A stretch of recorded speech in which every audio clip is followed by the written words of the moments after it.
அப்போ மனுஷர்கள் நமக்கு ஆறுதல் செய்யலான்னு வருவாங்க, ஆறுதல் சொல்லலான்னு வரும் பொழுது ஒருவேளை அந்த ஆறுதல் நம்முடைய இருதயத்திற்கு மிகவும் விசனமாய் காணப்படும், மிகவும் விசனமாய் காணப்படும். ஆனா ஒரே ஒரு இடத்துல தான் நமக்கு ஆறுதல் கிடைக்கும், ஒரே ஒரு இடத்துல தான் நம்முடைய துன்பத்திற்கு பதில் கிடைக்கும். அது எங்க? கர்த்தருடைய சமூகத்திலே. ஆண்டவருடைய சமூகத்திலே போய் நம்ம அமர்ந்திருந்து ஜெபிக்கிற ஒவ்வொரு ஜெபத்திற்கும் ஆண்டவர் எப்படியாகிலும் பதில் தர அவர் போதுமானவரா இருக்கிறார். பக்கத்துல கைகளை பிடிச்சு சொல்லுங்க, அவர் எப்படியாகிலும் பதில் தந்து நம்மளை மகிழ பண்ண போதுமானவரா இருக்கிறார். ஹல்லேலூயா, ஆமென். யோபு மனிதர்களுடைய ஆலோசனை பார்த்ததுனால அவருக்கு மிகவும் வியாகுலம் அதிகப்பட்டது.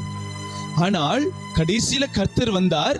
கர்த்தர் வந்து யோபுவுக்கு ஆலோசனை கொடுத்து ஆறுதலை கொடுத்து அவனை ஆசீர்வதித்தார்.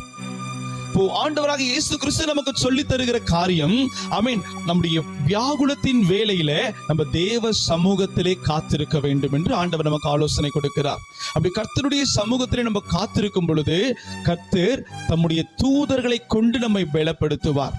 ஹல்லேலூயா.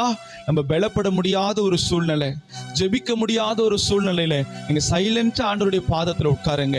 ஆண்டவருடைய சமூகத்துல உங்களுடைய உதடுகளின் மூலியமாய் கர்த்தரிடத்துல நீங்க தெரியப்படுத்துங்க. உங்களுடைய போராட்டங்கள் எதுவாக இருந்தாலும் கர்த்தரிடத்துல தெரியப்படுத்துங்க. நான் சொல்லுவேன், ஆண்டவர் அதற்கு பதில் தர அவர் போதுமானவராய் இருக்கிறார். ஒரு ஆமென் சொல்ல கேட்கலாம்.